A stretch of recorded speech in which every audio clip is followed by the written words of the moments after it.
시청자 여러분 안녕하십니까? 대한민국이 잘 보이는 곳으로 모셔다 드리는 신통방통 정찬배입니다. 먼저 오늘의 핵심 뉴스입니다. 공천 배제를 제고해달라며 탈당까지 시사한 임종석 전 비서실장. 컷오프된 서울 성동갑에서 지역구 유세를 계속 재개했습니다. 어떤 결정을 내릴지 아직은 미지수입니다만 글쎄요, 이채림 기자가 전해드립니다. 공천에서 배제된 임종석 전 청와대 비서실장이 어제에 이어 오늘도 지역구인 서울 중성동갑을 돌며 선거운동을 재개합니다. 이 자리에 오신 분들의 한결같은 마음은 다 똑같을 겁니다. 이 간절한 마음을 당 지도부에서 저는 받아주셨으면 합니다. 공천 배제 발표 직후 지도부에 재고를 요청했는데 답을 들은 뒤 거취를 결정하겠다는 겁니다. 친문 핵심인 홍영표 의원과 송갑석 윤영찬 의원도 현장에서 힘을 실었습니다. 어제 발표된 지역구 13곳 경선에서도 친명계 약진이 두드러졌습니다. 민주당의 텃밭으로 꼽히는 광주에서는 현역 3명이 경선에서 패배했지만 철험회 민영배 의원만 유일하게 살아남았습니다. 서울 관악갑에선 박민규 전 이재명 캠프 정책팀장이, 경기 안성에선 윤종군 민주연구원 부원장이 각각 본선행을 확정지었습니다. 임 전 실장 컷오프 등 친명계 강세가 이어지자 친명 친문 간 계파 갈등은 확대되는 모양새입니다. 탈당을 선언한 서른 의원은 이 대표를 조선시대 폭군, 연산군에 비유했습니다. 연산군처럼 모든 의사결정을 자신과 측근과만 결정하고 아부하는 사람들만 곁에 두고 있습니다. 문재인 청와대 출신 윤영찬 의원은 임 전 실장 공천 배제에 대해 문 전 대통령으로선 뒤통수를 맞은 듯한 느낌일 거라고 했습니다. TV조선 이채림입니다. 네, 민주당 공천 갈등 상황 지금부터 짚어보겠습니다. 지도부에서는 임종석 전 비서실장을 공천 배제시켰죠. 임종석 전 실장 기자회견을 열었는데 탈당을 즉각 선언하는 대신 다시 한번 재고해달라고 요구했습니다. 지금은 그저 참담할 뿐입니다. 이재명 대표와 최고위원회에 묻고 싶습니다. 정말 이렇게 가면 총선에서 이길 수 있습니까? 통합을 위한 마지막 다리마저 외면하고 홀로 이재명 대표만으로 국민의 마음을 얻을 수 있는 것입니까? 당 지도부에 정중하고 간곡하게 요청드립니다. 중구 성동구 갑에 대한 의결사항을 재고해 주십시오. 저의 최종 거취는 최고위원회의 답을 들은 후에 다시 말씀드리겠습니다. 네, 탈당 대신 정중하고 간곡하게 재고를 요청합니다라고 했습니다. 하지만 결과는 변하지 않았습니다. 그 중성동갑 의결했다고 말씀하셨는데 의총에서는 재고해달라는 얘기들이 있었잖아요. 오늘 의결이 됐습니다. 예. 뭐 전혀 의견은 없었나요? 네. 다른 자, 따로 얘기할 상황이 아니었다. 일단 여기까지 상황 어떻게 분석하십니까? 임종석 전 실장도 재고해달라고 했지만은 재고가 될 거라고 기대하지 않았을 겁니다. 바로 이재명 대표가 재고를 기각했죠. 하지 않았어요. 그런데 왜 재고를 해달라고 했느냐? 처음에는 그 다음 날, 컷오프 다음 날 기자회견을 한다고 하니까 바로 뭔가 결행을 할 걸로 생각을 했는데 결행을 하지 않고 지금 결행을 할 명분을 쌓고 있는 거예요. 예. 바로 한 번 이렇게 컷오프 됐다고 그래도 당의 주류 세력이었는데 문재인 정부 시절에 나간다는 거는 좀 명분이 약하죠. 그래서 다시 한번 재고해달라고 하고 명분을 쌓는 기간이고 또 하나는 아마 친문 쪽이 단체 행동을 준비를 하는 조짐이 있거든요. 그렇다면은 양산에 있는 문재인 전 대통령의 어떤 결심이나 또 아니면 나중에 지침이나 이런 게 또 나올 수가 있어요. 그걸 좀 기다리는 게 아닌가 싶은데. 문재인 전 대통령의 입장을 기다린다. 좀 그런 측면도 좀 있다고 봅니다. 저는. 왜 그러냐면은 이제 개별적으로 이렇게 나가서 하기보다는 지금 임종석 전 실장이 실제로 컷오프가 되면은 그 이전에는 친문이나 비명계에서 말로만 해왔어요. 이재명 대표 불출마하라. 이선 후퇴하라 말로만 해왔죠. 이수진 의원 같은 경우에. 예. 그런데 임종석 전 실장이 실제로 컷오프가 되고 나면은 말이 아닌 이제 행동이 시작이 되거든요. 뭐 탈당 그리고 아니면은 다른 제3의 세력을 그 밖에서 만드는 거 총선을 앞두고 그런 일이 일어날 수가 있는 게 굉장히 큰 중요한 변곡점이 되죠. 예. 그래서 저는 임종석 전 실장이 약간 호흡을 조절을 하고 있다. 그 정도 순간으로 보고 있습니다. 호흡 조절이라는 건 뭔가 지금 친문 진영에서 움직임이 있긴 있는데 움직이더라도 같이 움직인다. 그러니까 본인이 지금 혼자 입장이 아니거든요. 이재명 대표가 지금 임종석 전 실장을 배제를 하려는 이유도 나중에 8월 달에 당권 경쟁, 여기서 친문이 당권에 도전을 하려고 하니까 그 핵심인 이 임종석 전 실장을 배제를 하려는 것이죠. 임종석 전 실장도 혼자 움직일 수는 없는 거죠. 예. 친문과 같이 행동 통일을 해야 되는 상황입니다. 그렇군요. 자, 임종석 전 실장 탈당 가능성을 그렇다고 어제도 아주 닫아놓지는 않았어요. 이 말을 했거든요. 정치는 생물.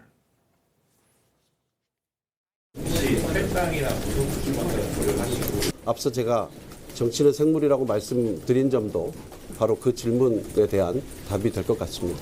다른 지역을 좀 고려해 보실 수는 있을까요? 아닙니다. 다시 말씀드리지만 저는 꼭 한번 국회의원을 더 하고자 하는 것이 아닙니다.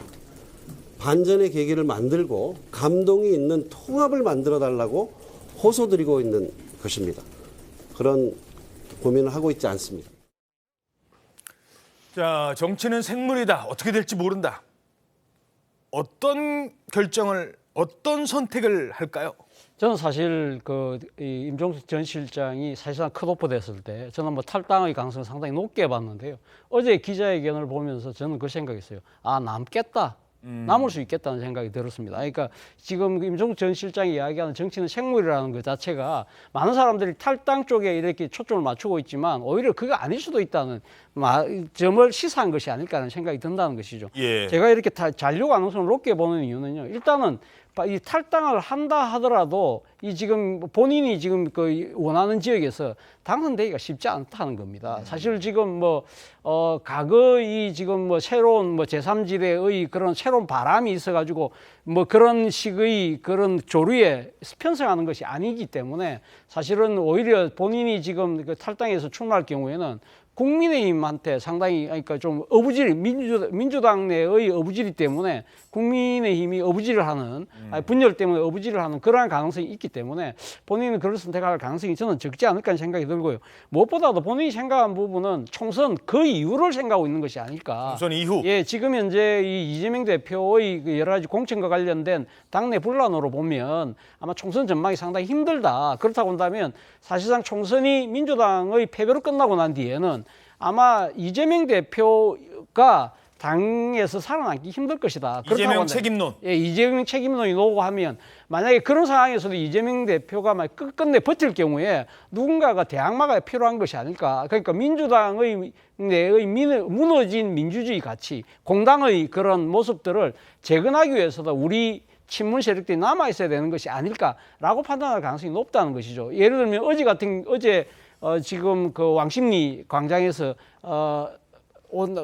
유세를 할 때 온 사람이 윤영찬, 송갑석 의원이었어요. 그 두 사람도 지금 사실 컷오프에 들어갔지만 지금 경선에 참여했다는 이야기는 당에 잔류하겠다는 거거든요. 저는 그런 모습들을 보면서 친문계들이 집단적으로 탈당보다는 당에 잔류를 해서 그 이유를 지금 도모하는 것이 아닐까라는 생각이 든다는 겁니다. 예. 자, 임종석 전 실장도 일단은 버티기에 들어간 모습입니다. 오늘자 조선일보 3면입니다. 앞서 말씀하신 것처럼 임종석 왕십리 유세에 홍영표 의원, 송갑석 의원 그리고 윤영찬 의원, 이 친문계 의원들이 가세를 했습니다. 특히 윤영찬 전 의원 지금 옆에 있습니다만 원래 윤영찬 의원이 탈당하려고 했을 때 그때 전화를 해서 지금 왜 우리가 나갑니까? 누구 좋으라고? 이런 식으로 얘기한 사람이 임종석 전 실장으로 알려져 있어요. 탈당을 만료했다라고 알려져 있는데 본인이 탈당한다. 자, 이제 이 부분인데 어제 오후 6시부터 왕십리역 광장에 나와서 저렇게 또 아무 일 없었던 듯 유세에 나서서 주민들을 만나고 있습니다. 또 중진들은 힘을 실어주고 있고요. 자, 이때 임종석 전 실장 이렇게 호소했습니다. 아마 이 자리에 오신 분들의 한결같은 마음은 다 똑같을 겁니다. 민주당이 하나로 꼭 통합을 해서 이번 총선에서 이겨달라는 간절한 마음 한 가지일 거라고 생각합니다. 이 간절한 마음을 당 지도부에서 저는 받아주셨으면 합니다. 자, 그렇다면 친문은 앞으로도 계속 쭉 같이 움직일까? 누구는 공천 받았고 누구는 공천 못 받았고 그런데도 같이 갈 수 있을까? 이것도 궁금해요. 공천을 못 받는 사람이 많으니까 같이 갈 가능성이 있죠. 왜 그러냐면 조금 전에 임종석 전 실장의 윤영찬 의원 탈당을 만료하면서 했던 말은 다음 당권을 우리가 잡으면 된다. 기다리자. 이런 이야기를 했다는 거거든요. 예. 그 이야기를 듣고 이재명 대표가 격노했다. 이런 또 보도가 있던데 이게 지금 조금 전에 자정 교수께서 말씀하신 것처럼 그런 상황이 되려면은 총선 이후를 도모한다. 그러면은 임종석 전 실장이 총선 이후에 당권을 잡기 위해서는 친문들이 남아 있어야 돼요. 당 안에 일정 부분 남아 있어야 됩니다. 그런데 이런 식으로 친문이 괴멸이 되는 상황에서는 당에서 총선에서 민주당이 이재명 체제의 민주당이 패배한다고 해도 친문 세력이 부활을 하기가 어려워요. 그 전에 이 친문으로 이어지는 세력입니다. 이거는 그 친노 그 세력이 그때 그 패족 선언을 하면 안희정 전 충남지사가 그때 대선에서 졌을 때 그 패족 선언을 했습니다. 친노 패족이 됐다. 그런데 그것이 노무현 전 대통령의 극단적 선택, 그다음에 문재인의 등장으로 부활을 했죠. 그러니까 친노, 친문, 이거 제3의 또 다른 사람을 내세워서 정권을 잡기 위해서라도 저는 같이 단체 행동을 할 거라고 봅니다. 그래서 그 깃발을 아마 임종석 전 실장이 맬 가능성이 높고 그것이 총선이 거의 마무리되는 시점쯤에 그런 결행이 일어나지 않을까 저는 예상을 합니다. 예. 자, 그렇다면 이재명 대표는 여기에 대해서 어떤 입장일까요? 어제요. 아주 참 공교로운 그런 상황이 발생했다고 합니다. 이재명 대표가 원래 어제 헬스장을 가기로 몇 달 전부터 이렇게 잡아놨던 일정이래요. 그래서 그 헬스장을 갑니다. 헬스장 갈 때 어떻게 하죠? 이게 트레드밀에서 뛰려고 하는데 무슨 일이 있었던 거예요? 뭐 이상한 속보가 나오네요, 지금. 지금 하필 저 장면이 저렇게 지금 나왔는데요. 저곳이 이제 그 서대문구한 헬스장입니다. 이재명 대표가 저기서 직장인들을 만나서 정책 간담회를 하려던 그런 참이었어요. 그래서 앞서 저 지금 보이는 트레이너랑 뭐 근력 운동도 하고 그러다가 러닝머신에 올랐습니다. 그런데 하필 저 모니터에서 임종석 전 실장의 모습이 야, 기자들 다 보고 보는 사람 다 보고 있는데. 그러니까요. 공천 배제에 반발해서 기자회견을 하는 임종석 전 실장의 모습이 뭐 일부러 틀어놓은 건 물론 아닐 겁니다. 예. 하필 이렇게 흘러나오고 있었을 겁니다. 뭐 테레비 꺼달라고 해야 되나? 어떻게 해야 되나? 그러니까 굉장히 좀 당황스러울 장면인데 예. 저 정도면은 보통 뭐 끄거나 아니면은 뭐 다른 채널을 돌리거나 근데 계속 그 모습을 보면서 이 대표가 러닝머신을 뛰었습니다. 그래서 보다 못한 트레이너가 이거 민망하겠다 싶었는지 다른 채널로 돌려줬다고 합니다. 예, 저희 헬스장은요 이렇게 텔레비도 나옵니다. 이거 화면도 크거든요. 보실래요? 딱 했는데 임종석 기자회견. 하필이면 자 이렇게 생중계가 된 겁니다. 그리고 나서 기자회견을 본 이재명 대표 이렇게 얘기합니다. 조용한 변화는 없다. 변화에는 반드시 소리가 날 수밖에 없습니다. 조용한 변화라고 하는 것은 마치 검은 백조 같은 겁니다. 어떻게 자신들의 기득권이나 기성의 위치를 잃게 되는데 가만히 있겠습니까? 그건 너무 당연한 것 아닙니까? 아하, 그러니까 조용한 변화라는 건 마치 검은 백조와 같은 것이다. 백조가 검을 수는 없잖아요. 변화가 조용하게 올 수는 없다. 어떻게 들으셨습니까? 글쎄요. 저는 이 말 듣고 조금 좀 헷갈렸어요, 사실은. 그러니까 조용한 변화는 없다를 하면서 검은 백조 이야기하는 거, 소위 말하는 형용모순을 이야기하는 것이 아니까 뭐 예를 들면 뜨거운 아이스 아메리카노라든지 그런 식으로 했는데 사실은 이 검은 백조 이론이라는 그 학설이 있거든요. 사실 블랙스완 시오리라고 해서 그거는 그러니까 호주에서 제일 먼저 그러니까 검은 백조가 발견이 됐어요. 그러니까 많은 사람들이 생각했을 때 이게 말이 돼? 너무 충격이었던 거예요. 그런데 나중에 이제 과학계가 나름대로 과학적으로 분석을 해보니까 검은 백조가 있을 수 있는 거예요. 그러니까 처음에는 많은 사람이 못하는 일이 벌어지면 상당히 충격을 받지만 그걸 따지고 보면 아 이게 원래 있었던 일이네, 일어날 수밖에 없던 일이네, 이런 식의 논리거든요. 그렇다고 한다면 사실은 가면 이재명 대표 입장에서는 이런 식의 이 공천에 대한 분란 같은 경우를 금은백조에 비유를 했다고 한다면 그러면 이해가 되죠. 그러면 이 쉽게 말해서 당내의 친문에 대한 여러 가지가 그러니까 이 표적 공천에 대한 낙천 이런 부분들 모든 사람들이 보고 깜짝 놀라고 어떻게 이런 일이 민주당에 일어날 수 있지? 그런데 나중에 알고 보면 이것이 올바른 변화였다는 것을 내가 증명해낼 거야 라고 한다면은 이 금은백조 일어나고 딱 맞아떨어는데 정반대의 말을 해가지고 예. 제가 상당히 좀 해석하는데 어려움이 많았습니다. 예, 일단 뭐 말이 안 된다 이런 주장이었던 것 같아요. 근데 거기서 끝나진 않아요. 더 강한 주장을 펼칩니다. 뭐라고 했느냐? 탈당? 탈당도 자유예요. 자유. 입당도 자유고 탈당도 자유입니다. 그런데 분명한 것은 그런 점은 있습니다. 경기를 하다가 질 것 같으니까 경기 안 하겠다. 이런 거 별로 그렇게 이렇게 국민들 보시기에 아름답지 않을 것입니다. 탈당도 자유다. 떠날 테면 떠나라. 어떻게 해석하십니까? 그래서 조금 전에 말씀하신 블랙스완이 경제학 용어에서는 일어나지 않아야 될 일이 일어났을 때를 이야기를 하는 거거든요. 그런데 보통 이렇게 탈당일 러시가 일어나면 당대표는 붙잡죠. 붙잡고 통합을 이야기를 하고 뭐 승리를 위해서 어쩔 수 없다 하는데 지금 이재명 대표는 저는 일어나지 않을 것 같은 일을 하잖아요. 나갈 테면 나가라. 이건 상당히 작심을 한 말이거든요. 이거 목표가 뚜렷하니까. 그런데 실제로 나갈 테면 나가라가 이재명 대표가 처음 한 말이 아니에요. 그전에 정청래 최고위원이나 정성호, 친명의 자장이라는 정성호 의원이 그때 특히 2차 체포동의안이 가결되고 나서 그때 원칙과 상식 위원들을 중심으로 계속 이재명 퇴진론을 주장을 하고 하니까 그 사람들이 나가라고 그랬어요. 예. 나갈 테면 나가라. 그때 그 말 다 했습니다. 정청래, 정성호 이 두 의원이. 그러면서 나가서 갈 데가 어디 있느냐 이런 말까지 했어요. 그런데 지금 이제 총선 전국에서는 나가면은 갈 데는 생긴 거죠. 뭐 이낙연 신당에 가든지 예. 아니면은 뭐 친문이 따로 당 세력을 만들든지 하지만 그래도 이재명 대표가 나갈 테면 나가라 하는 것은 목표가 지금 뚜렷하기 때문이에요. 목표가 이 단일 개보 정당을 만든다는 것, 그 시점이 조금 전에 제가 말씀드린 대로 2차 체포동의안 가결되고 나서 그 이후에 평가가 이루어졌다고 하지 않습니까? 예. 그러니까 그때 평가를 할 때 그것은 상당히 축출 명단을 만든 거나 마찬가지예요. 그래서 저 나갈 테면 나가라, 우리끼리 남아서 하겠다. 그 메시지를 분명히 전달하고 있는 거죠. 그렇군요. 자, 이런 가운데 임종석 전 실장의 대안으로 거론되기도 했었죠. 뭐 전현희 전 위원장 같은 경우는 그 지역에 공천을 받았으니까요. 추미애, 전현희, 이현주, 이른바 여전사 3인방을 전면에 내세우려고 하고 있잖아요. 민주당이. 그런데 이런 얘기가 나오고 있대요. 국민일보 사면 보시겠습니다. 여전사 3인방, 글쎄 실제로 경쟁력이 있는 건가? 막상 뭐 친문 배제하기 위해서 여전사 3인방을 내놓는다고 하지만 상대가 있는데 국민의힘 후보가 있는데 과연 가능한 얘기인가? 자, 이종민 기자, 지금 민주당에서 어떤 얘기들이 나오고 있습니까? 네, 민주당에서도 곳곳에서 우려의 목소리들이 나오고 있는데요.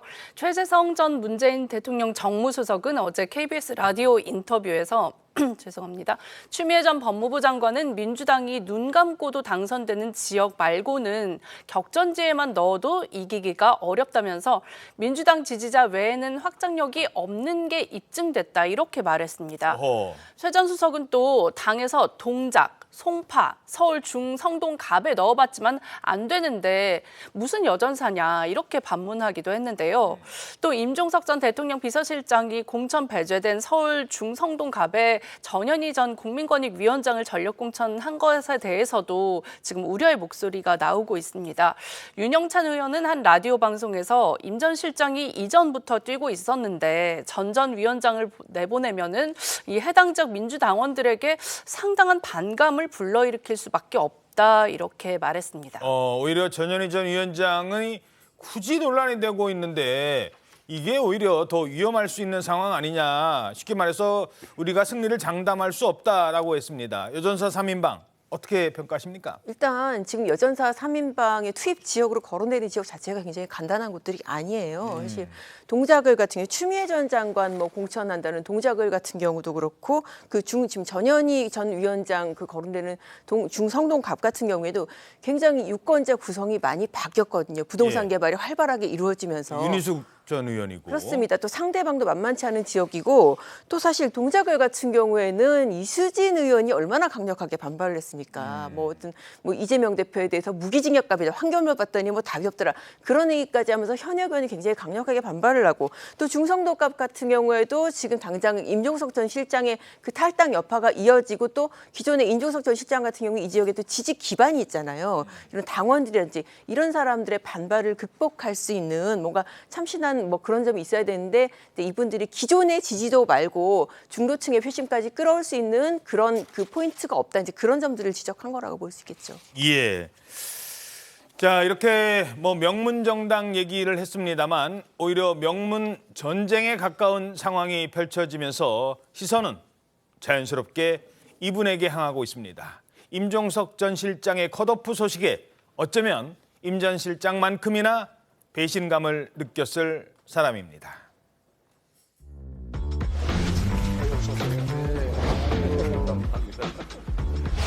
어이 보자. 이거 또 조질 자국하고 십자가 됐습니다. 진짜 이 비도 없었으면 큰일 났다는 거예요. 동맹만 좀 잘리거든요. 그 명문정당 얘기하면서 우리가 이제 다 같이 이렇게 하나 된 힘으로 왔는데 총선 즈음에서 친문과 친명을 나누는 이 프레임들이 있는 것 같은데 참 안타깝다. 우리는 하나고 또 단합이 다시 한번 제일 중요하다는 말씀을. 자, 단합이 제일 중요하다라는 말씀을 두 분이 나눴다는 겁니다. 같이 가자. 자, 그래서 지난 4일 두 사람 사이에 대체 무슨 얘기를 나눴는지 이 얘기가 그동안은 사실 뭐 알려지지 않았는데 친문계를 중심으로 아니 그때 이렇게까지 얘기해놓고 문 전 대통령이 이렇게까지 부탁을 했는데 이재명 대표가 그렇게까지 얘기해놓고 이제 와서 이런 얘기가 슬슬 흘러나와요. 무슨 얘기를 했다는 거예요? 당시 두 사람이 30분 정도 독대를 했었는데 그때 이제 문재인 전 대통령이 이 대표한테 이 두 사람 특히 이제 지금 임종석 전 실장하고 노영민 전 실장, 그러니까 자기 정말 측근에 가까운 사람들이죠. 예. 이 두 사람에 대해서 공천을 지금 나오는 워딩 그렇습니다. 굉장히 간절하게 그리고 강력하게 부탁을 했다. 간절하게. 네, 그런 얘기가 나오는 거예요. 그때 당시에도 그런 부탁을 했겠다라는 뭐 어떤 수정성 보도가 좀 나오긴 했는데 어제 이제 임 전 실장 그 컷오프가 현실화되다 보니까는 아니 문재인 대통령이 그렇게 간절하게 부탁을 했는데 그래도 떨어뜨렸다 이제 그런 얘기가 나오는 거죠. 앞서 그 보신 대로 이제 두 사람이 만남 끝내고 나서는 우리는 하나다, 뭐 명문 정당이다 이렇게 표방을 했는데 그때 당시에 약속을 정면으로 깬 거 아니냐 그런 얘기가 나오는 겁니다. 예. 자, 물론 뭐 간절하게 부탁했다는 거는요. 이 문재인 전 대통령이 그렇게 표현한 건 아니에요. 윤영찬 의원이 간절하게 문통이 그렇게 부탁을 했는데 이렇게까지 얘기를 한 거거든요. 하지만 결국 임종석 전 실장은 컷오프 당합니다. 결국 이런 얘기가 나옵니다. 뒤통수 맞았다. 문 대통령 입장에서 뒤통수 맞은 느낌, 배신감이 될 것 같기도 합니다. 이재명 대표에게 그런 부탁을 했다면 그거는 대통령 입장에서는 굉장히 간절한 부탁이었을 겁니다. 그런데 그런 부탁을 단 하루 만에 다른 얘기로 화답했다는 건 저는 문재인 전 대통령님에 대한 예의도 아니고 그리고 정치를 이렇게 끌고 가서는 안 된다라는 정말 탄식을 할 수밖에 없게 만듭니다. 문 대통령께서는 힘을 합해야 된다 이런 얘기를 계속 강조해 오셨기 때문에 아마 뭐 그런 관점에서 지금 걱정을 하고 있지 않을까 이렇게 생각을 합니다. 입장을 내려고 SNS를 올리려고 하는데 뭐 주변에서 말린다든지 이런 얘기들은 뭐 저는 뭐 그건 모릅니다. 자, 지금 친문계 일각에서는 이런 주장을 해요. 아니 원래 집주인은 우리다. 친문계다. 노무현, 문재인 이 정신을 이어받은 우리다. 뭐 86 운동권 세대를 포함해서. 그런데 갑자기 어느 날 세입자가 들어왔다. 근데 그 세입자가 집안을 망쳐놨는데 집주인이 그렇다고 나간다? 집주인이 아무 말도 안 한다? 지금 이 상황에서 문재인 전 대통령이 아무 말도 안 하고 고양이가 좋아요만 누르면 그것도 나중에 책임론에 또 한 가지 지적을 받을 수도 있거든요. 어떻게 보십니까? 그러니까 집주인 세입자론도 있지만 대주주 그리고 그 바지 사장이라고 하죠. 경영 사장 그 관계로도 설명을 합니다. 원래 민주당의 대주주는 친노, 친문, DJ 이쪽인데 이재명 대표는 그 민주당에 진입한 지 얼마 안 됐죠. 한 2년밖에 안 됩니다. 실제로는. 그런데 경영 사장인데 대주주를 몰아내고 대주주가 데려간다는 그런 비유도 있죠. 그러면 대주주 쪽에서 그냥 가만히 있을 것인가?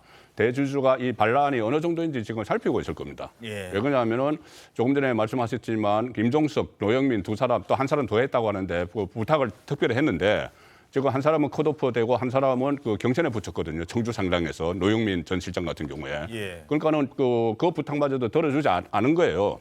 그런데 그 상황에서 또 다른 쪽에서 어떤 일이 벌어지냐면은 청와대 그러니까 문재인 정부 청와대에서 현역 국회의원 그 참모 중에서 배지를 달고 있는 사람이 지금 18명이 있습니다.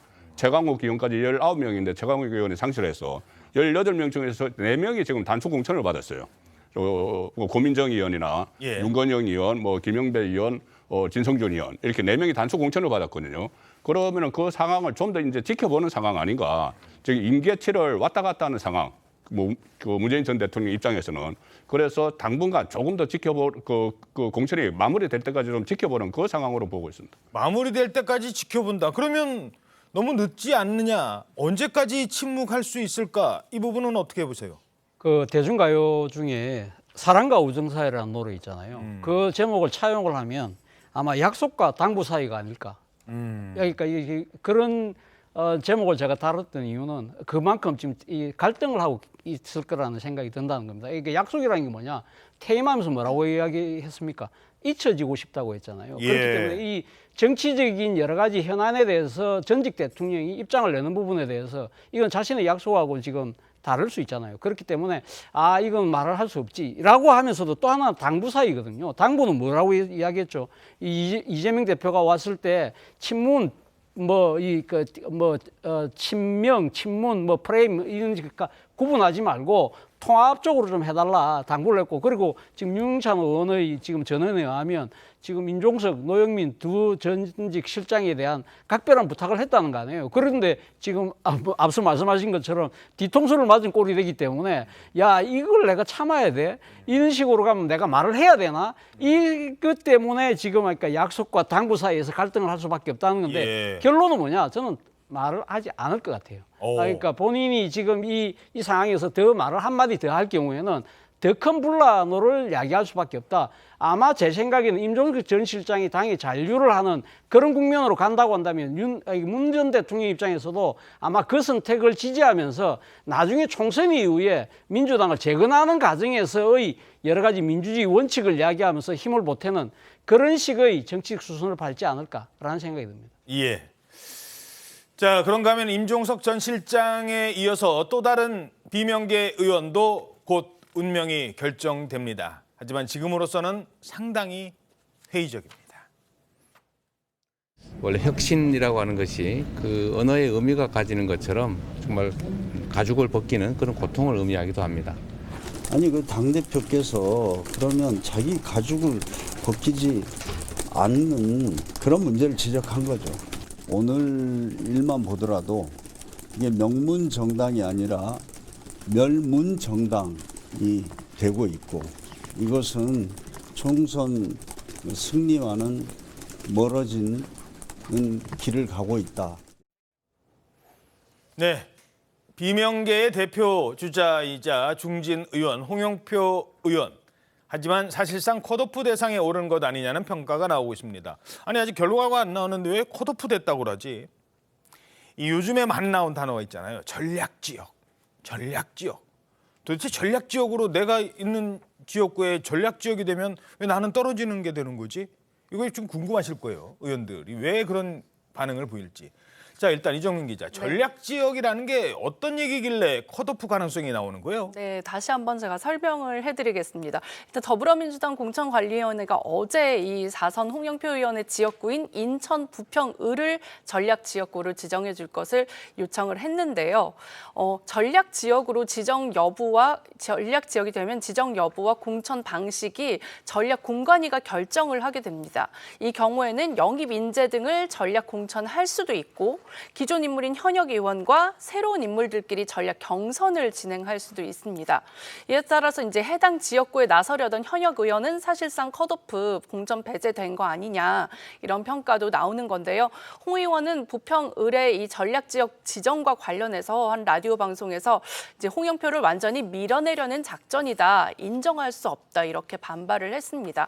탈당 등의 선택지가 열려 있느냐고 묻자 그렇다고 답하기도 했습니다. 지금 이제 저 장면이거든요. 지금 의원총회 때 최근 의원총회 때 홍영표 의원이 아주 화가 잔뜩 나 있는 표정이에요. 이미 이제 전략 지역이라는 거는 나는 컷오프 시키겠다는 거 알고, 근데 저 때만 해도 이재명 대표는 입장을 하지 않았어요. 그래서 이제오나 저제오나 뭐 홍영표 의원은 입을 굳게 다물고 있었어요. 근데 등장을 했어요. 이재명 대표가 온 거예요. 처음에는 이제 박용진 의원 만나서 그래. 아이고 어떻게 됐어요? 몰라. 아이고 그러니까요. 이제 두 분이 이제 그런 얘기를 나누고 있었는데 이재명 대표가 왔거든요. 그때 홍영표 의원은 이재명 대표 면전에서 가죽을 벗긴다고요? 뭐 이러면서 방송에서 표현하기 어려운 단어까지 써가면서 막 신랄하게 비판을 합니다. 앞에 있던 홍익표 원내대표가 좀 자제를 좀 하시지요라고 했더니 뭐 자제? 라고 하면서 더 심한 말을 쏟아냈다는 겁니다. 그 상황을 이재명 대표 이른바 개딸로 불리는 강성 지지층도 얘기를 들었겠죠. 그랬다고 문자 폭탄을 쏟아 부었다고 합니다. 제가 엄청난 또 공격을 받았습니다. 지금 뭐 문자 폭탄도 받고 있는데. 홍영표 의원님도 지역구가 전략 경선지로 곧 발표가 될 거다. 하위 10% 명단에 포함되어 있다더라. 이런 단독 보도가 나옵니다. 지금 당 공천심사위원회에서는 그런 결정을 내린 바가 없습니다. 그런데 이것은 저는 또 어떤 홍영표를 완전히 밀어내게 한 어떤 또 작전에 들어간 것 같아요. 쫓아내는 분위기라고 느끼세요? 나가는 걸 저는 오히려 뒤에서 즐기고 있을 거라고 생각합니다. 서른 의원이 한 대여섯 명 정도는 이미 결심한 것 같다 그러시더라고요. 그렇죠. 아주 많지는 않겠지만 전체적으로 저는 한 5에서 한 10명까지 될 수도 있다 그렇게 봅니다. 자, 홍영표 의원도 거의 뭐 지금 기로에 서 있고 이미 탈당을 선언하고 나간 분이 있죠. 서른 의원. 나갈 때 그냥 나갈 건지 조용히 있을 건지 아니요. 이런 단어를 씁니다. 연산군. 이재명 대표는 연산군처럼 모든 의사결정을 자신과 측근과만 결정하고 의사결정에 반하는 인물들을 모두 쳐내며 이재명 대표에게 아부하는 사람들만 곁에 두고 있습니다. 이재명 대표에게 정치는 그리고 민주당은 자기 자신의 방탄을 위한 수단일 뿐입니다. 그저 자신이 교도소를 어떻게 해야 가지 않을까만을 생각하며 당을 운영하고 있습니다. 이재명 대표나 이재명 의원들한테 탈당을 만류하자고 연락을 받으셨다고 했는데요. 한 명도 없었습니다. 그래서 아까 여기 연산군 같은 그런 표현을 쓴 건 좀 과한 표현이 아니라. 뭐 과하다고 생각되지가 않고요. 역사적 사례에서 보면 그런 형태가 가장 리얼하게 전달될 거 아닌가 생각을 합니다. 심경을 좀 밝혀주시면. 심경에 뭐 울고 싶은 심정이죠. 혼자. 자, 지금 이분들 얘기예요. 자, 임종석 전 실장은 뭐 이번 총선에서 출마를 설사 하지 않는다 해도 뭐 정치는 생물이니까 다음을 모색할 수 있죠. 근데 이 의원들은 지금 얘기되고 있는 의원들은 서른 의원 같은 경우 본인이 지금 민주당 강세가 강한 지역입니다. 홍영표 의원도 민주당 강세가 강한 지역이에요. 그런데 여기에 지금 친명계 의원이 만약에 뭐 물론 국민의힘 후보도 있습니다만 경선을 해서 이겨서 그분이 만약에 국회의원 4년간 하고 있으면 나한테 기회가 또 올까? 4년간 참고 있으면 정치가 생물이라고 해도 나한테 기회가 올까? 임종석은 그렇다 치고 나한테도 차라리 이번에 쉽게 말해서 끝장을 보자. 탈당을 하고 다른 선택을 해도 이게 나에게 마지막 기회다 라고 생각할 수도 있는 거 아닐까요? 그렇죠. 뭐 그렇게 생각할 수도 있겠지만 앞서 말씀하신 것처럼 지금 탈당 그 대상으로 거론되는 의원들의 지역구가 공교롭게도 다 수도권이라는 거예요. 그러니까 수도권에서 사실은 민주당 강세가 강하긴 합니다만 일종의 뭐랄까요. 그러니까 민주당 계열 후보들이 두 명이 나눠서 뛰게 될 경우에는 사실 둘 다 탈락할 수밖에 없는, 그러니까 본선에서 낙선할 수밖에 없는 상황이기 때문에. 그럼 낙선만 시킬 뿐이지 내가 당선되는 건 아니죠. 내가 당선되는 건 아니기 때문에 그렇기 때문에 상당히 그러니까 지금 뭐 탈당하는 것 자체가 결단을 내리기가 쉽지 않다는 건데 사실은 어제 제가 봤을 때는 어제 임종석 전 실장이 바로 탈당을 하면서 뭔가 이 바깥에서 으쌰으쌰하는 뭉치는 분위기를 만들어냈다고 한다면 이것이 하나의 그 정치적인 동력으로 작용할 수 있었을 것인데 그것이 아니고 나는 계속 왕십리에서 민주당 전보 있고 유시하겠습니다 이렇게 하는 바람에 그 동력 자체가 확 좀 빠진 거 아닐까. 그렇게 해서 제가 생각해서 홍영표 의원이나 만약에 전해철 의원 정도가 만약에 진짜 이제 컷오프 됐을 경우에 두 사람이 또 탈당을 한다면 모를까. 그렇지 않고 그분들조차 만약 임종석 전 실장이 남는다고 했을 때 같이 힘을 합쳐서 가면 내가 민주당 재건에다가 힘을 쏟겠다고 하는 분위기가 된다고 한다면 아마 탈당의 이러한 기류 자체가 좀 잦아들지 않을까 하는 생각도 듭니다. 예. 자, 이런 민주당 공천 갈등에도 눈에 띄는 사람이 있습니다. 친명계로 알려졌어요, 이분. 게다가 5선 의원이에요. 한 지역구에서만 내리 5선. 근데 이 의원도 지금 사실상 컷오프 위기에 놓였다고 합니다. 내년 총선 출마하십니까? 제가 여러 번 말씀드렸는데요. 저 제 임무를 다 하겠습니다. 정치는 하실 거죠? 그런 문제를 대정부질에서 물을 거는 아닙니다. 뭐 의원님은 출마하십니까? 네, 저는 하죠. 예. 잘 되길 바라겠습니다. 네, 당연히 출마한다고 했던 안민석 의원. 근데 당의 결정에 지금 사실상 컷오프되는 결정에 즉각 반발하고 나섰어요. 네, 맞습니다. 안 의원은 자신의 지역구인 경기 오산이 전략지역으로 선정되면서 사실상 컷오프가 되자 강한 유감을 표명했는데요. 어제 자신의 페이스북을 통해서 이 결정은 대단히 잘못된 것으로 강한 유감을 표명한다면서 내일 선거를 하더라도 오산에서 저 안민석은 압승할 자신이 있다 이렇게 밝혔습니다. 예. 그러면서 친명이라는 이유로 도리어 희생을 강요해서는 안 된다며 상식적으로 납득할 수 있는 공정한 결정을 해주시길 바란다 이렇게 말했는데요. 안민석 의원은 경기 오산에서 연이어 5선을 한 친이재명계로 분류가 되죠. 근데 또 이제 경선 없이 오산에 내리꽂기 전략 공천을 시도한다면 승리를 장담할 수 없다 이렇게 말하기도 했는데요. 안 의원은 2년 전 오산시장 선거에서도 중앙당이 전략 공천을 해서 패배를 한 아픔이 있다 이렇게 지적을 하기도 하면서 당 전략 공관위가 이제 안민석과 오산 당원들에게 경선할 기회를 주시기를 강력히 요청한다 이렇게 거듭 피력했습니다. 한 지역에서 5선을 한다는 건 정말 보통 일이 아니에요. 그 지역 관리를 정말 잘했다는 겁니다. 뭐 이런저런 논란을 떠나서 안민석 의원이 오산 지역구 관리를 잘했어요. 그러니까 뭐 근 20년을 했잖아요. 한 지역에서. 그런데 안민석 의원은 그렇게 생각하는 겁니다. 여기가 밭이 좋아서가 아니라 나이기 때문에 내가 당장 내일 투표를 해도 내가 이길 수 있는 그러니까 경선이라도 좀 합시다. 누가 여기 와서 도전할 건데. 근데 경선 안에 전략지역 다른 사람 꽂겠다. 이러니까 반발을 한다는 겁니다. 하지만 안민석 의원이 왜 배제됐을까도 조금 전해드리도록 하겠습니다. 이게 뭐 그런 이유 때문인지 아닌지는 모르겠습니다만 논란이 있었고 구설이 있었기 때문입니다. 어쨌든 특검에서 파악하기로는 최순실 재산이 200억 정도다. 이렇게 얘기를 하고 있더라고요. 그 발표는 안하니만도 못한 겁니다. 왜냐하면은 200억의 100배 정도는 될 수 있거든요. 그러면 2조란 말씀이세요? 네, 저는 그 정도는 추정이 되거든요.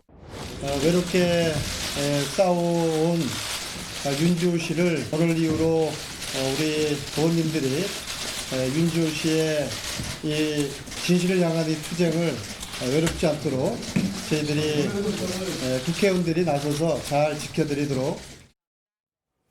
자, 저렇게 이제 제보자라고 하면서 윤지호 씨를 한동안 뭐 이렇게 감싸고 있었지만 결국 윤지호 씨의 거짓말도 몇 가지가 드러났잖아요.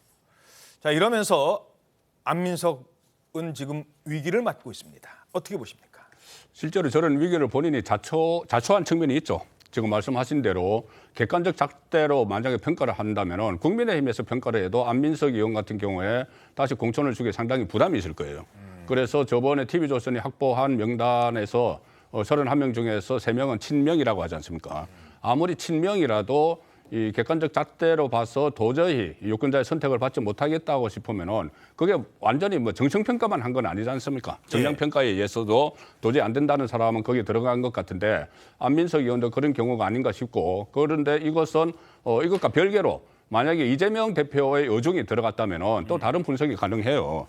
지금 친명이라고 하지만은 친명 본인이 내가 친명이라고 해서 이재명 대표를 위해서 여러 가지 발언을 하는 쪽이 있는가 하면은 이재명 대표가 봤을 때 저 사람이 친명이구나 하는 사람은 다를 수가 있습니다.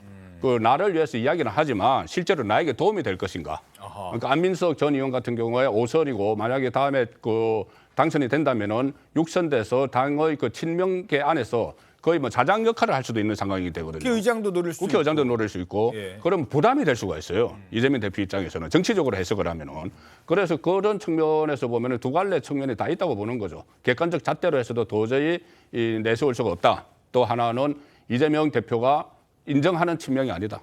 그 둘 중에 하나거나 아니면 둘이 복합적으로 작용을 하고 있겠죠. 예, 이재명 대표 측에서 조금 꺼림직스럽게 생각한다. 이런 장면이 하나 기억이 납니다. 안민석 의원이 물론 이재명 대표를 이렇게 비호하는 발언도 많이 했지만 이게 진짜 이재명 대표를 비호하려고 하는 발언인가 하는 발언이 몇 개 있었거든요. 그 과정에서 요거 이재명 대표가 들으면 왠지 뜨끔할 것 같은 이 발언도 재조명되고 있습니다. 또 지금 제 주위의 지역 보면은 음주운전 전과자나 사기 전과자, 심지어 불륜을 저지르고도 남의 가정을 파괴한 그런 분들도 뭐 선거에 앞으로 출마하겠다고 주민들에게 행세를 하고 있거든요. 자, 이런 사람들은 당 근처에 얼씬도 못하게 해야 되는 것이죠. 이번 기회에 이런 분들이 출마하지 못하도록 당이 쐐기를 박아야 된다고 생각합니다.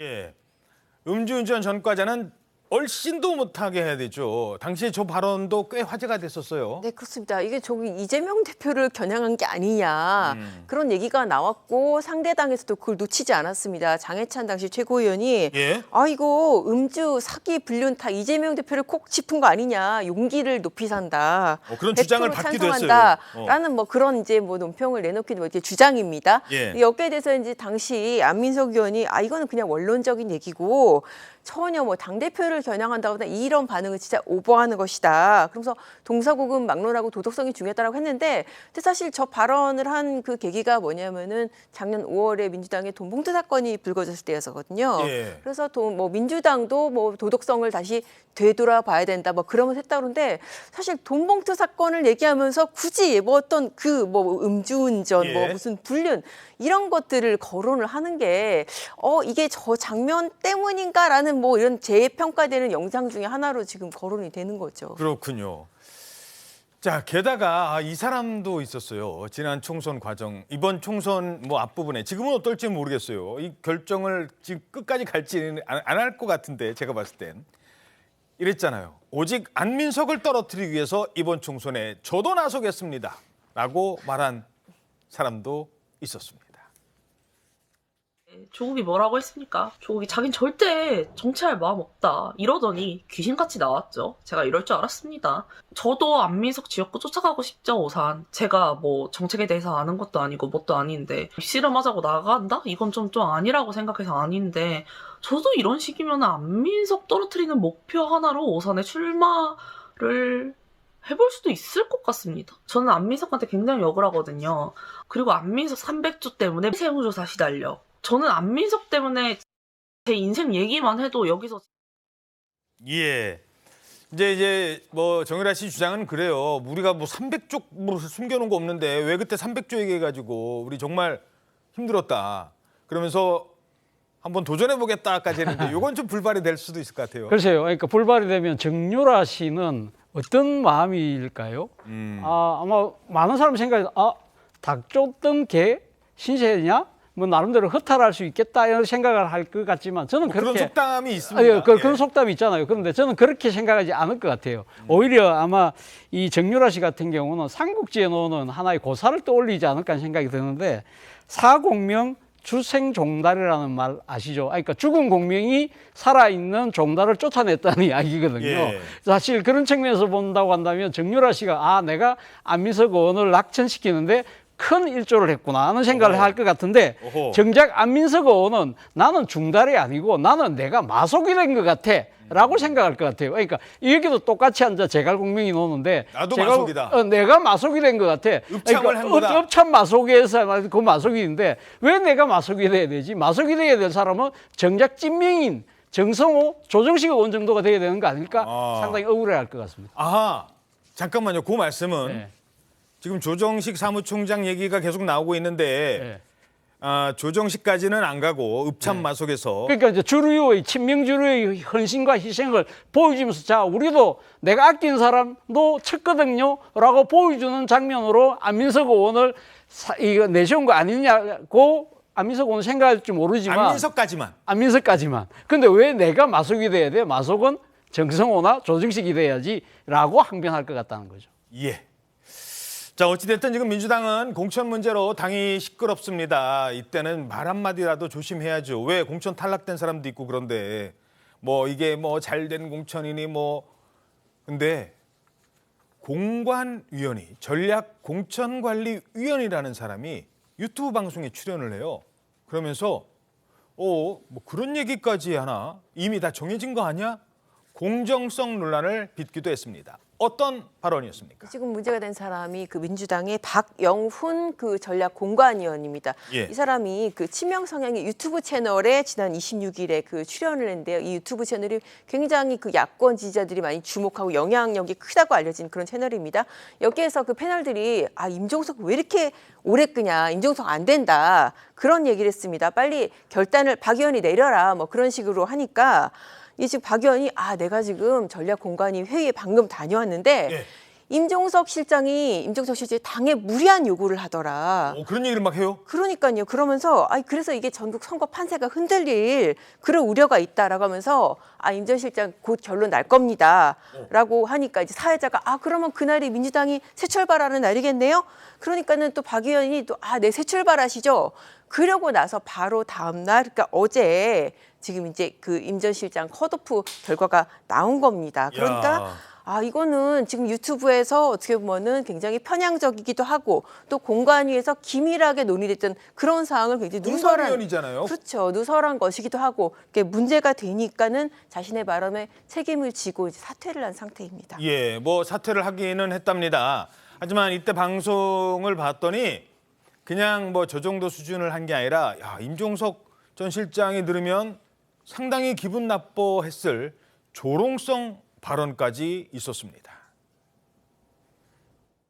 임종석 실장께서 당에 어떤 무리한 요구를 하는 측면도 없지 않잖아요. 그로 인해서 전국의 선거 판세가 약간 흔들릴 수도 있다는 우려가 있어요. 내가 임종석 실장이면 저한테 전화했겠다. 임종석 실장님 전화 기다리겠습니다. 뭐라고? 잘 봐달라고? 잘 봐달라고. 한 3번쯤 하면 그때 받을게요. 받고 직접 통보해서요. 컷오프입니다. 라고. 예, 한 3번 나한테 전화하면 받을게요. 글쎄요. 결국 자신 발언에 그리고 저분이 또 청년 그 대표로 민주당에 또 들어온 사람들인데 사퇴를 했습니다만 어떻게 보십니까? 글쎄요. 그러니까 감투의 무게를 감당하기에는 너무 가벼운 인물이 아니었던가 생각이 드는데 저는 뭐 감투의 무게보다는 감투의 화려함을 쫓다가 일종의 불꽃에 뛰어들었다가 지금 사그라든 일종의 분화방과 같은 그런 신세가 됐다는 생각이 드는데요. 사실은 뭐 우리가 이 소위 말하는 치중진담이라 말을 하지만 이거는 어떻게 보면 방송진담을 한 것이 아닐까. 뭐 이재명 대표는 시스템 공천이라고 이야기하지만 소위 말해서 이런 지금 공관위원들을 중심으로 해서 어떤 식으로든 특정 계파를 쳐내자는 그러한 이 속내들이 좀 어떻게 의기투합이 돼 있던 상태가 아닐까라는 생각이 든다는 것이죠. 자, 송권 국장님, 그 유튜브 방송이라는 게 물론 뭐 계속 구독자도 늘리고 그러는 건 좋습니다만 이제 다른 사람을 이제 저렇게 비하하고 이런 발언을 했다는 것. 그리고 지금 때가 어느 때입니까? 임종석 문제로 지금 친명, 친문이 지금 저렇게까지 지금 갈등을 빚고 있는데 나 있잖아. 내가 누군지 알아? 말이야. 이거 내가 다 알고 있어. 뭐 나한테 전화해봐. 내가 2번은 안 받는다고 이런 식으로까지 했다는 거. 이것 자체가 뭐 여야를 떠나서 이 논란이 될 수 있을 것 같아요. 그렇죠. 여야 떠나서 문제죠. 뭐 진영을 떠나서 그러니까 두 가지가 지금 이해득실이 맞아 떨어진 거예요. 유튜브 입장에서는 뭐 조회수를 많이 늘려서 뭐 자극적인 것을 해서 뭐 슈퍼챗이라는 것도 좀 받고 그런 뭐 노림수가 있는 것이고 지금 말씀하신 것처럼 이 공간위원은 저 자리에서 본인의 위치를 좀 과시하고 싶은 그런 것이 있죠. 과시를 해서 내가 이 정도 되는 사람이다 이런 건데 문제는 저런 말이 있어도 여기서 저희들이 지적만 하지만은 제재가 없잖아요. 제재가 없는 게 문제예요. 그 전에 뭐 이준석 대표 같은 경우도 유튜브 채널에 나와서 욕설을 막 했지 않습니까? 욕설을 했는데도 그 방송에 계속 출연을 하고 있어요. 다른 방송에도 출연하고 제재가 없으니까 저런 것을 우리가 아무리 문제 제기를 했어도 시정이 안 되는 겁니다. 그러면은 저 사람들은 저 유튜브는 또 저 사람들은 출연하는 사람들은 이렇게 해도 되는구나 생각을 하는 거예요. 아무리 제재가 없기 때문에. 저거를 뭐 유튜브 하는 사람들도 상당히 많이 고민을 하는 지점인데 저거를 어떻게 현재 법적으로는 제재를 할 수가 있는 거 없다고 해요. 없기 때문에 저런 보안 장치를 좀 마련해야 될 것 같습니다. 뭐 제재를 안 받는 것뿐입니까? 공천도 받잖아요. 뭐 여기서 말씀드리는 건 좀 뭐 그럴 수도 있습니다만 민영배 의원 위장 탈당했고 지금 그동안 수많은 논란을 일으켰던 발언을 이어왔습니다만 결국 공천 받았다고 합니다. 자, 게다가 이렇게 문제가 있으면 당 지도부 내에서도 뭐 나름 가만히 있으면 뭐 그래도 그래 떨어진 사람 마음이라도 좀 이해해주겠다라고 생각을 할 텐데 친명계들은 오히려 이재명 대표의 이런 지금 태도가 잘한 거다라고 하면서 누구까지 비유한 줄 아십니까? 축구선수 그 사람까지 비유를 하고 있습니다. 민주당은 김대중, 노무현, 문재인, 이재명으로 깃발과 상징이 계승되었습니다. 축구로 치면 차범근, 황선홍, 박지성, 손흥민으로 깃발이 계승된 것과 같습니다. 신인 축구 선수들이 노장 선수들의 자리에 교체되는 것이 축구계의 흐름이라면 정치계도 신인 정치인들이 노쇠한 정치인들을 밀어내고 교체됩니다.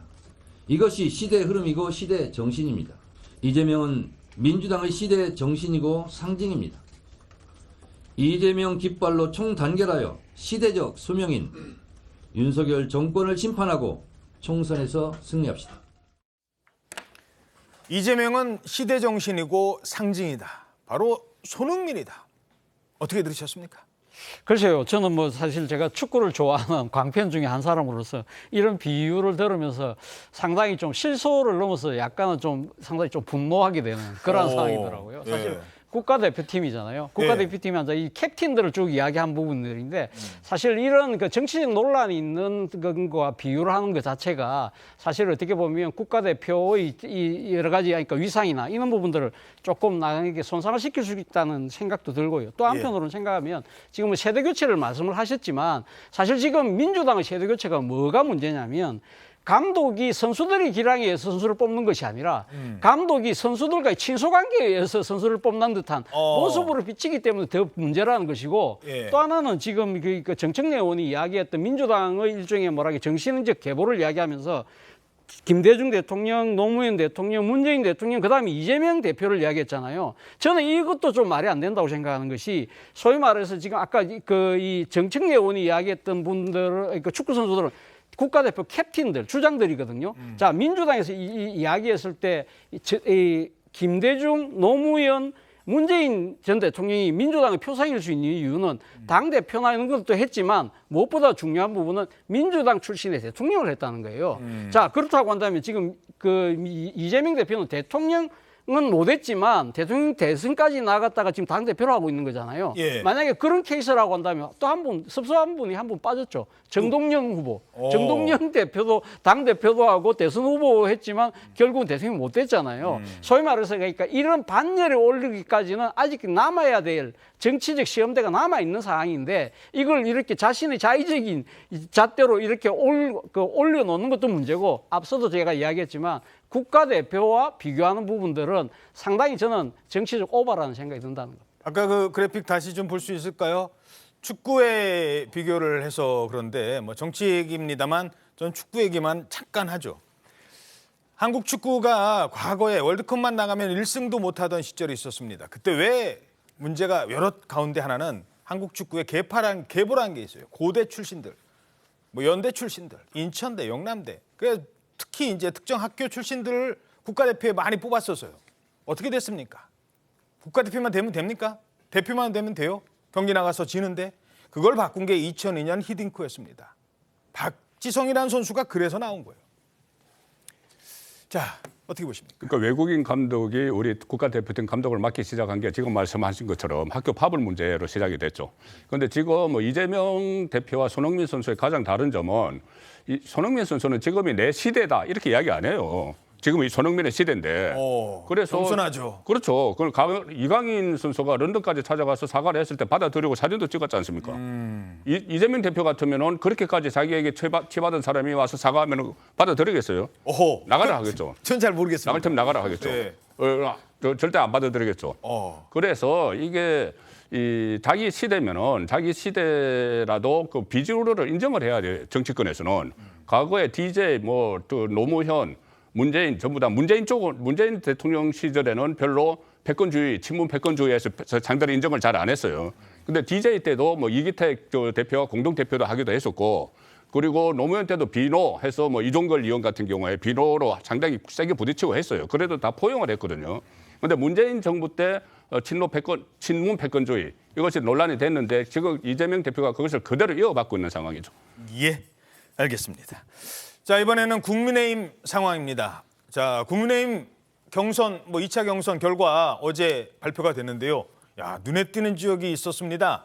바로 현역을 꺾은 신인 정치인들의 등장입니다. 서울과 부산에서 각각 공천을 확정지은 아마 저희 신통방통에서도 많이 보셨던 분입니다. 지금은 정치인이 됐지만 두 사람 소식입니다. 함께하고 함께 승리하겠습니다. 조수진 의원님 그리고 정미경 전 의원님에 대해서 존경과 감사의 말씀을 드리고 싶습니다. 제가 계속 찾아뵙고 지혜를 얻고자 노력하겠습니다. 함께 경쟁해 주신 의원님께 전복민 의원님께 위로와 감사의 말씀드리고 그리고 그동안 우리 당의 공천에서 젊은 사람들이나 신인들이 좀 많이 이기지 못하는 것 아니냐 하는 비판이 있었는데 저희가 일부러 같이 내려온 것도 우리 당의 30대를 대표하는 저와 40대를 대표하는 우리 구자룡 비대위원이 공정한 경선에서 승리했기 때문에 충분히 개혁이 이루어지고 있고 감동적이라는 말씀을 함께 드리고자 같이 내려왔습니다. 네, 물론 아직까지는 경선 승리입니다. 본선이 남아있다는 점 여기까지는 말씀을 드리죠. 어찌됐든 현역 의원을 꺾고 본선행 티켓을 거머쥐었는데 이 두 사람이 공통점이 있다고요? 네, 두 사람 다 젊은 피이기도 하지만 또 다른 공통점이 있습니다. 어제 이제 국민의힘이 영남을 비롯한 26곳의 2차 경선 결과를 발표했는데요. 결선까지 갔던 서울 양천갑에서는 구자룡 비상대책위원이 부산 수영에서 이제 장해찬 전 최고위원님 본선에 올랐죠. 두 후보 모두 현역을 꺾고 올랐다는 점 외에도 둘 다 영입인사 출신이라는 공통점이 있습니다. 아하, 근데 영입한 사람이 조금 각각 다른 것 같아요. 네, 일단 한동훈 위원장의 첫 영입 인재로 불렸던 구자룡 비상대책위원은 서울 양천갑 지역 경선에서 승리를 했는데요. 비례대표 현역인 조수진 의원과 정미경 전 최고위원까지 이렇게 치열한 3파전에 이어서 조수진 의원과 양자 결선까지 거쳐서 본선에 진출을 했습니다.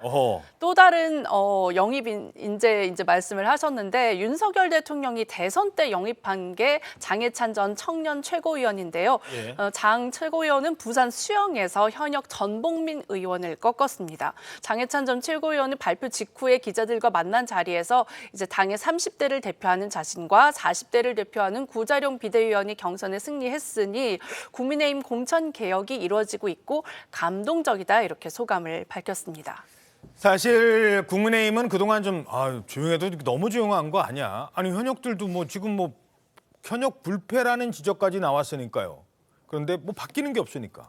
근데 이 두 후보의 승리, 경선입니다만 어떻게 평가하십니까?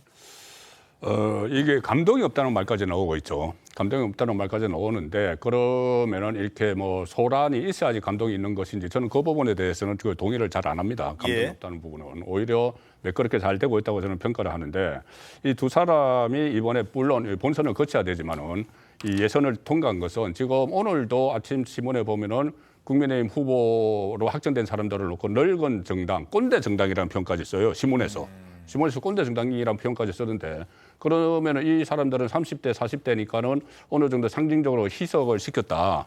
그렇게 저는 생각을 하는 것이고 현역 불패 그러면은 물갈이를 많이 하는 것이 이기는 공천인가 이 부분도 생각을 해봐야 됩니다. 어제 4명이 일단 그 탈락을 하고 앞으로 경선 또 내일 좀 또 발표될 사람들이 있어요. 많이 좀 탈락할 가능성도 있습니다. 영남에서. 그러면은 물갈이를 하면은 이길 수 있나? 그 과거 사례를 보면은 과거 4번의 총선에서 3번은 그렇게 했습니다. 예. 3번은 교체율이 많은 데서 이겼어요. 그런데 2020년에는 지금 미래통합당, 국민의힘 계열이 40%를 물갈이를 했거든요. 지난 총선 때 물갈이 많이 했지만 40%대로 물갈이했습니다. 민주당은 그때 20%대 물갈이를 했어요. 그런데 지난 3번의 총선과 달리 그 미래통합당이 참패를 했죠. 예. 참패를 했으면은 이거 그 덩식은 지금 그 깨지기 시작을 하는 겁니다. 물갈이 이퀄 승리는 아니게 된 거죠. 그때부터. 그리고 그때 그 총선 환경과 지금은 비슷해요. 준연동형 비례대표에서 위성정당 만들고 그렇기 때문에 그 한동훈 비대위원장이 이기는 공천을 계속 강조를 하지 않습니까? 그럼 너무 감동이 있으면은 이기는 공천이 또 안 될 수가 있는 그 상황도 고려를 해야 되기 때문에 너무 이것을 감동이 없다 하는 것에 저는 뭐 별로 동의를 안 합니다. 예. 자, 그런가 하면 인류한 혁신위에서 인류한 위원장이 희생을 콕 집어서 요구했던 사람들도 있죠. 그분들도 이 중진들도 경선에서 승리하면서 살아 돌아왔습니다. 제가 당대표 시절에 거의 상당 부분을 다 완성해서 이미 진행하고 있던 것들이 이번 총선에서 이기기 위한 구도를 짜놓은 것이 지금 매우 요요적절하게 작용하고 있다. 보면 선거 준비는 최소한 2년 전부터 해야 하고 당선의 목적이라면 험지 배치는 성공하기 어렵다. 지난번에도 그랬지 않았느냐. 다만 험지 가는 것 자체가 목적이라면 뭐 할 수도 있는 일인데 승리 목적이라면 선거 코앞에 두고 옮기는 것은 너무 늦은 것이 아닌가 생각한다는 그런 이야기였습니다. 김기현 전 대표, 주호영 의원 각각 5선, 6선 고지를 눈앞에 두고 있다고요? 네, 그렇습니다. 어제 이제 경선 결과 각자 지역구에서 이제 다 지금 승리를 했고요. 물론 이제 예선이지만은 그래서 이제 김기현 전 대표 같은 경우에는 울산 남구 그리고 이 지금 주호영 의원 같은 경우에도 대구 수성구 갑에서 각자 지금 5선, 6선에 도전을 하게 됐습니다. 예. 사실 이제 결과를 보면은 그 앞서서도 이제 권성동 의원 같은 경우에도 강원 강릉에 단수 공천이 됐고 이철규 의원도 동해 태백 그쪽에 단수 공천되고 윤한호 의원도 마찬가지로 기존 창원 지역구 지켜서 단수 공천 받았고요. 이렇게 결과 보면은 앞서서 인류한 혁신위가 중진들의 희생 요구하면서 지금 막 아까 김기현 의원 같은 경우에도 뭐 지역구 옮겨라 뭐 그런 요구도 받지 않았습니까? 근데 결과적으로 다 자신의 지역구에서 또 이제 5선, 6선 또 이제 그 이상까지 바라보는 네, 아직은 아니에요. 뭐 봐야 돼요. 네, 그런 지금 위치가 되면서 결국 주류가 희생해야 된다고 그때 뭐 요구를 많이 했었는데 뭐 친윤계에 싹 빠진 거 아니냐 그런 평가도 나오고 있습니다. 아까 그 그래픽 볼까요? 대구 지역에 또 눈에 띄는 분도 있어요. 전 그 대구시장도 다시 이번에 대구 지역에서 이제 뭐 이분들 말고요. 앞에 그 세 분, 예. 울산 남구에서 본인 지역구 안 떠나고 김기현 전 대표가 이제 본인은 이 지역을 떠나지 않겠다. 뭐 당 대표를 내려놓는 한이 있더라도 출마는 안 내려놓는다. 됐고요. 그다음에 수성을 지켰습니다. 역시 자기 지역구에서 주호영 의원. 그리고 지금 권영진 전 대구시장도 상당히 눈에 띄긴 해요. 이번 경선에서 또 현역을 또 이기고 올라오긴 했어요. 자, 중진들의 생활 어떻게 분석하십니까? 뭐 중진들의 생활, 뭐 이게 현역 불패라고 했는데 사실은 현역 불패는 깨졌잖아요. 어제 공교롭게 탈락한 의원들이 현역 의원들이 다 초선 의원들이었어요. 그렇다고 한다면 중진 불패가 맞는 것이 아닐까 하는 생각이 드는데 중진이 이길 수밖에 없죠. 경선 붙여놓으면. 사실은 제가 그러니까 어제 뭐 정영한 공관위원장이 이 말씀하셨더라고요. 현역들이 방어를 잘했다는데요. 제가 봤을 때는 그 현역들한테 방패도 주고 그 현역들을 지키고 있는 성 앞에 해자까지 파줬어요. 제가 봤을 때는. 사실은 이 현역들을 이기기가 거의 힘들거든요. 인지도라든지 뭐 이 당 조직 지역을 관리했는데 4년뿐만이 아니죠. 그분 중진은 그렇죠. 못하고 8년 12년을 했는데 그렇다고 하면 이런 후보들을 그럼 이제 경선에 탈락시킬 수 있을까? 전혀 불가능하다고 저는 보거든요. 그렇다고 한다면 사실 아예 경선에서 배제를 한다든지 아니면 이 중진 뭐 동일 지역 3선 이상 같은 경우는 감점을 좀 대폭적으로 하든지 이렇게 했어야 되는데 그렇지 않았다는 것이고 또 하나는 문제는 이 지금 공관위원들이 한국 정치의 현실을 잘 모르고 있는 것이 아닐까 생각이 들어요. 어제 대표적인 이야기가 이런 이야기를 시민들이 공들여서 한 1, 2년 정도 도전을 해야 이길 수 있겠구나는 생각이 들더라고 공관위원장이 이야기했는데요. 시민들이 지금 그러니까 중진들이 있는 데 가서 쉽게 선거운동할 수 있습니까? 대한민국 선거법이 120일 전에 총선 전 120일 전부터 공식 선거운동을 할 수 있고요. 후원의 조직도 현역들은 4년 내내 8년 내내 조직을 가질 수 있지만 이 지금 그 신인들은 이 선거운동이 허용되는 그 시점 120일 전부터만 허용되기 때문에 그 전에 사람들 만나고 명함 주면 사전 선거운동이죠. 잡혀 들어가죠. 안 되는 거죠. 돈도 거둘 수 없어요. 어떻게 신인들이 이길 수 있습니까? 그렇다고 한다면 저는 중진들에 대한 물갈이를 하려고 하면 아예 공천에서 배제하고 경선을 붙여야 되는 것이 아니었나 하는 생각이 든다는 겁니다. 예.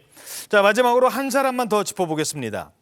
하지만 뭐 중진들 생활은 높습니다만 일각에서 우려했던 대통령실 용산 출신 참모들 이 사람들 뭐 쉽게 경선 받고 내려꽂는 것 아니냐?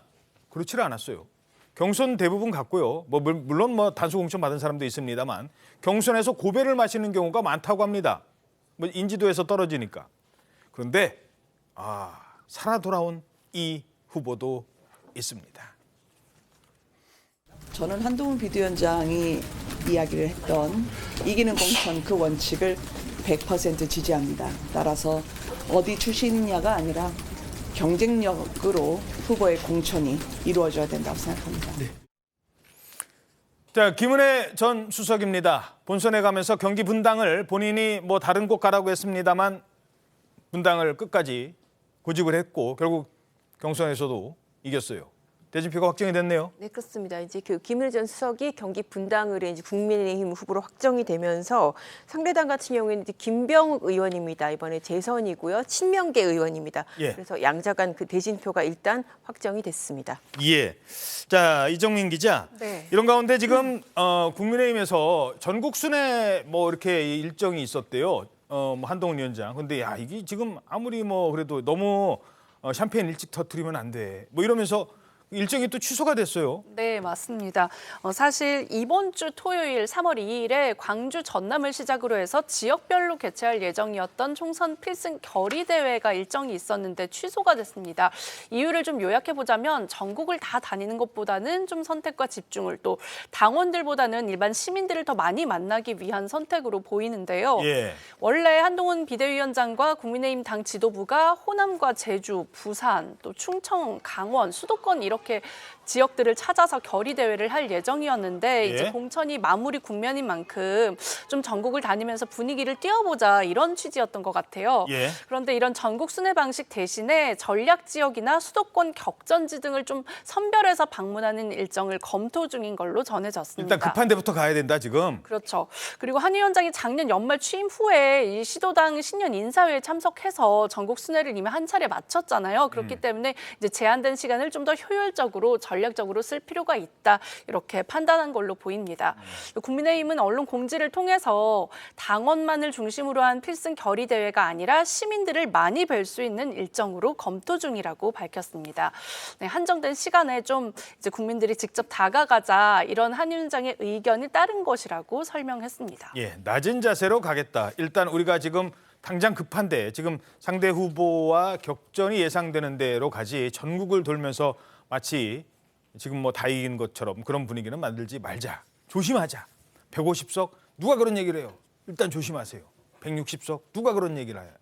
그런 분위기가 국민의힘에서는 감지되고 있다는 겁니다. 다음 소식입니다. 정부가 의대 증원에 반발하면서 환자 곁을 떠난 전공의들에게 최종 시한을 못 박았죠. 그게 바로 오늘입니다. 오늘까지 복귀하지 않은 전공의들에 대해서는 오늘까지만 오면 문제 삼지 않겠다고 그랬어요. 근데 오늘도 안 오면 사법 처리를 예고하면서 분위기는 점점 커지고 있습니다. 엇갈리는 분위기, 장윤정 기자입니다. 전공의 복귀 시한을 앞두고 서울대병원과 분당 서울대, 서울시 보라매 병원장이 소속 전공의에게 이메일을 보내 복귀를 호소한 것으로 파악됐습니다. 이들 병원장은 호소문에서 여러분의 진심은 충분히 전달됐다며 이제 여러분이 있어야 할 환자 곁으로 돌아와달라고 호소했습니다. 그러면서 중증, 응급 환자 등 많은 환자가 기다린다면서 저희 병원장은 왜곡된 필수 의료를 정상화시키도록 함께 노력하겠다고 강조했습니다. 서울대병원은 이른바 5대 병원 중 전공의 인원이 740명으로 가장 많고 보라매 병원도 운영합니다. 대한의사협회는 복귀 시한에도 쉽게 물러서지 않을 것임을 예고했습니다. 정부가 미복귀 전공의를 처벌하면 의사들이 직을 포기할 수 있다고 경고했습니다. 공직이, 개원이, 교수 등 모든 선배 의사들도 의협을 포기하며 그들과 함께할 것입니다. 의협은 다음 달 3일 정부의 강경 대응 등을 성토하는 총궐기 대회도 개최할 예정입니다. 대통령실 관계자는 의사 수는 정부가 결정할 사안으로 합의나 협상의 대상이 아니다는 입장을 고수했습니다. TV조선 서영일입니다. 자, 오늘까지라고 했는데 전공의들 지금 언제까지 얼마나 돌아왔습니까? 유의미하게 돌아왔다고 이야기하기는 어려울 것 같습니다. 어허. 일단 어제 기준 28일 전공의들의 뚜렷한 복귀 움직임은 보이고 있지 않은데요. 이건 집단 행동을 철회하는 수준의 움직임은 없다고 보는 게 맞을 것 같습니다. 그리고 27일 오후 7시 기준 99개 수련병원의 소속 전공의 얼마나 이탈했는지를 보면요. 8,992명입니다. 이게 전체 전공의의 73.1%의 이 비율을 보이는 건데 실제로 정부가 이 복귀하면 책임을 묻지 않겠다라고 공개적으로 이야기한 이후에 한 50명 정도의 전공의가 더 현장을 이탈한 것으로 지금 집계가 나오고 있어서요. 예. 강대강 국면이 계속 이어지고 있는 것 같습니다. 책임 묻지 않겠다고 했는데 오히려 더 늘어났다, 그 사이에. 자, 이러면서 정부가 오늘 전공의들에게 만납시다, 이런 제안을 했다고요? 네, 그렇습니다. 강경책을 쓰고 있지만 대화도 열어놓고 있습니다. 일단 어제는 전공의들의 집으로까지 정부에서 찾아가서 업무 개시 명령서를 전달하였습니다. 왜냐하면은 이게 이제 면허 정지 처분이나 수사에 앞서서 법적인 근거를 마련하겠다라는 의도로 지금 풀이대가 되고 있어요. 그러나 그럼에도 불구하고 대화는 열려 있다라고 하면서 오늘 여의도의 건강보험공단 해서 회의실에서 4시에 만나자. 모든 단체의 대표는 물론 전공이라면 누구나 올 수 있다라고 열었어요. 그러니까 연락이 안 돼서 그냥 이렇게 장소와 시간을 공지한다라고 밝혔습니다. 왜냐하면 강경책만 할 경우에 이 전공의들이 계속해서 복귀하지 않으면 결국에는 피해는 환자가 당하게 되잖아요. 그렇죠. 이런 것을 염두에 두고 대화를 열어놓고 있는 상황입니다. 예. 자, 다음은 위헌 판결을 받은 우리 일상생활과 아주 밀접한 법조항과 관련된 일입니다. 누가 임신했대요. 며느리가 임신했대. 딸이 임신했대. 그러면 뭐부터 물어보죠? 아이고, 우리 손자야, 아니면 손녀야, 아들이야, 딸이야. 이거 막 궁금하시잖아요. 근데 아유, 엄마 요즘에 그런 거 물어보면 안 돼. 막 그러잖아요. 얼마 전에 탤런트 김용건 씨의 며느리 황보라 씨도 임신을 했대요.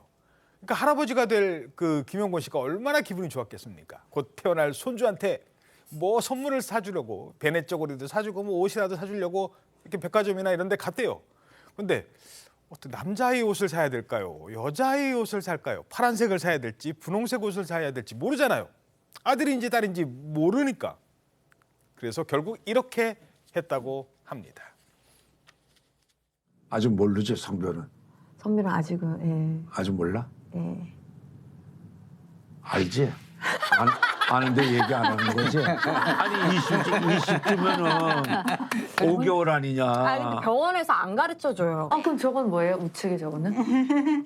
요거는 이제 보이는 대로 그냥 보시면 돼요. 아, 생식기예요, 저게? 네네네. 아직 뭐 성별을 모르니까 네. 남자 거 여자 거 다 사. 그거 이쁘다. 괜찮아? 종류별로 사, 종류별로. 아버지 색깔 둘 중에 뭐 할까요? 이거 귀여운데? 2개 다 해. 예. 그러니까 법적으로는 가르쳐주면 안 되게 돼 있어요. 하지만 또 현실이 그렇지 않습니까? 그래서 의사 선생님이 아유 장군감이네 이러면 누구겠어요? 어유 미스콜 해야 되겠어. 누구겠냐고요. 근데 앞으로는 오늘부터는 이런 고민 안 해도 된다고요? 안 해도 됩니다. 이제는 성별을 태아와 관련해서 알려주는 게 이게 불법이 아니게 됐는데요. 어허. 바로 의료법 20조 2항에 대해서 위헌 판결이 내려졌기 때문입니다.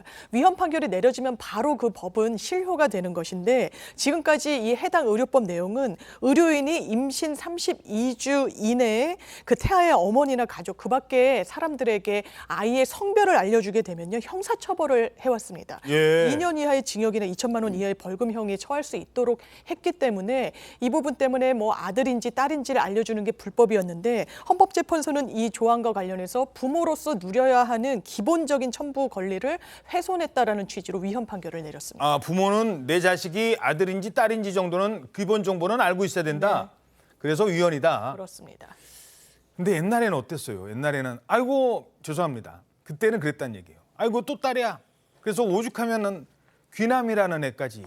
그 드라마 기억나시잖아요. 이름 딸인데 이름이 귀남이라니까요. 그랬거든요. 바로 그 한때는 그 남아선호 사상 때문에 이 조항이 도입이 됐었다고요. 그렇죠. 1980년도에는 남아선호 추세가 워낙에 뚜렷했잖아요. 그래서 성별을 알려주면 선택적인 낙태가 늘어난다고 해서 이 법이 전면적으로 시행이 됐었습니다. 근데 아까 설명해 주신 것과 같이 2008년에 이거는 과잉 금지 원칙에 어긋난다고 해서 이제부터는 32주 이후에만 알려주는 것으로 개정하다. 그래서 법이 한번 개정이 됐어요. 근데 이제는 성감별을 확대해야 된다는 목소리가 너무 높고 이런 사회 문화적 환경을 반영해서 이제 이 법은 효력을 잃게 됐습니다.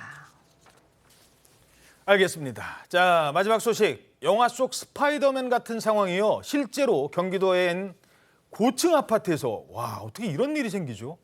화면 보시죠. 저기가 18층 아파트인데 사람이 매달려 있어요. 아이 같기도 하고 어떤 상황이에요 지금? 네, 정말 아찔한 상황입니다. 저렇게 고층 아파트 난간에 아이들이 매달려 있는데 무려 18층, 높이는 54m예요. 단톡방, 주민 단톡방에 사진이 뜨면서 난리가 났다고 합니다. 시흥의 아파트의 단톡방에 주민 아이들이 있는 사진을 보면서 이게 너무너무 위험하다 이렇게 사진이 막 올라오면서 주민들이 걱정을 했는데 알고 보니까 저 아이들은 초등학교 남자애들 형제인데 저렇게 거실에서 난간을 붙잡고 다른 건너방으로 넘어가던 그런 사진입니다. 아이고 18층 베란다에서요. 애들이 겁도 없이 왜 저러는 거예요? 그러니까 장난쳤다라고 합니다. 어이구. 부모님이 외출한 사이에 이 두 형제가 정말 아찔한 장난을 친 건데요. 이 영상, 이 사진을 게재한 제보자 같은 경우에는요. 이 아파트 단지에서 얼마 전에도 고층에서 인형을 한 아이가 던져서 경찰까지 출동을 했었다는 거예요. 그래서 부모들에게 경각심을 주고자 올렸다 이렇게 설명을 했고요. 이 해당 아이들의 부모는 이게 일파만파 확산되자 경찰에서 조사할 방침이라고 합니다. 그렇죠. 부모가 아무리 우리 나도 몰랐어요 해도 저런 일을 아이들이 해서 아파트가 막 비상이 걸리고 큰일 나게 되면 부모도 책임을 져야 되는 거 아닌가요? 부모가 책임을 져야 하고 상당히 아동의 관리와 관련해서는 포괄적으로 그 법적 책임을 묻고 있기 때문에 아마 조사 경과도 살펴봐야 될 것 같습니다. 그렇군요. 참. 에이 녀석들아 엄마 아빠 고생하게 생겼어 너네들 때문에. 1분 뒤에 돌아오겠습니다. 네, 오늘 아침 대한민국 잘 보이셨습니까? 오늘 하루 당신의 대한민국 신통방통이 응원합니다. 여러분 고맙습니다.